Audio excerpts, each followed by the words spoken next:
Well, joining us now from the AV Count at the Excel Centre in East London is Liberal Democrat Energy Secretary Chris Huhne. Mr. Huhne, I suppose the burning question tonight, in the aftermath of what is, after all, a terrible loss, is why, in a sense, the Liberal Democrats were ever so weak as to accept AV as an option to put to the electorate. Well, the key point about AV, of course, that it was actually put forward in the Labour manifesto, and so it was regarded by many people on the Labour side and on the Liberal Democrat side as a rallying point around which reformers could gather. And I think what we've discovered in this decisive rejection by the electorate of the alternative vote is that it has rather fewer friends who are actively enthusiastic for the system than we had hoped at the beginning. And as good Democrats, we have to accept that result. Clearly, the people have spoken, and they've spoken in no uncertain terms. We do not want a change to the alternative vote. Your personal difficulty was that you yourself thought it was a miserable little compromise. You hated it. I never actually used that. I think it would be a step in the right direction, and it could lead to serious improvements. And it's a very small step by comparison with moving to a proportional representation system, for example. And that was part of the problem, that many of the serious electoral reformers in this country actually thought that by moving in such a small way to the alternative vote, we would actually block electoral reform. And there were a number of people on the no side who were saying no, vote no to the alternative vote in order to get full proportional representation more quickly, like, for example, David Owen. At the end of it all, not in your political lifetime, there will not be electoral reform. This has killed it, hasn't it? Well, I think I'd have to ask you to define what you think my political lifetime is going to be.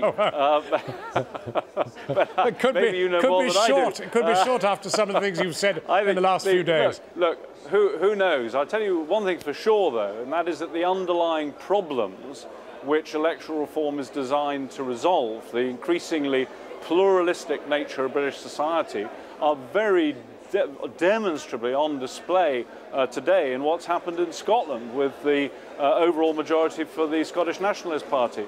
And so attempting to squeeze this new diversity in British society back into the old corset of first past the post, I think it's going to lead to all sorts of potential problems. And I suspect as a result of that, and as a result of some of the weird results which are thrown up by first past the post, we may well find that the argument about electoral reform, perhaps a more thoroughgoing electoral reform, is back on the agenda rather more quickly than people think. Let's look at what's happened to your own party. I mean, you're suffering because many voters, many of your voters, believe you've betrayed them. You've, in a sense, lied to them.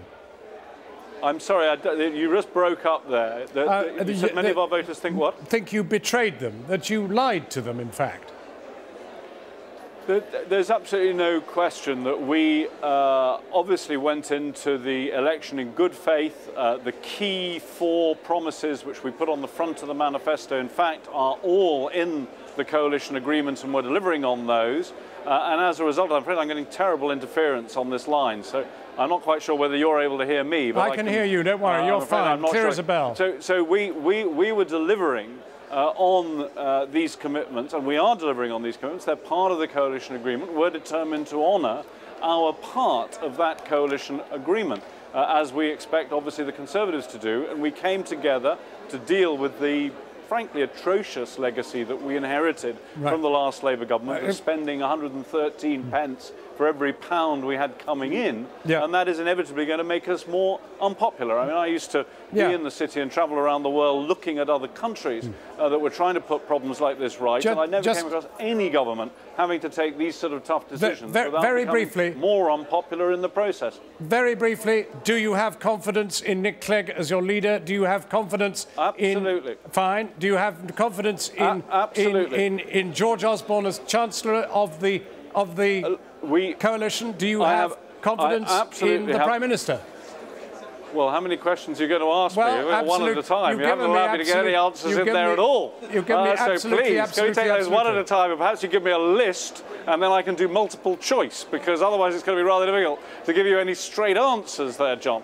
I mean, the reality is, yes, I have confidence in Nick, of course. I signed up to this strategy. I think it's the right strategy. I've always been aware that we are going to have really tough decisions to take if we're going to put that deficit right, and this was going to lead inevitably to a very substantial period of unpopularity, and as it no has question, done to yes every or no, other no government question, right the way across no the question world of you, that's had you to deal with resigning. that sort of No legacy. question of you resigning at all.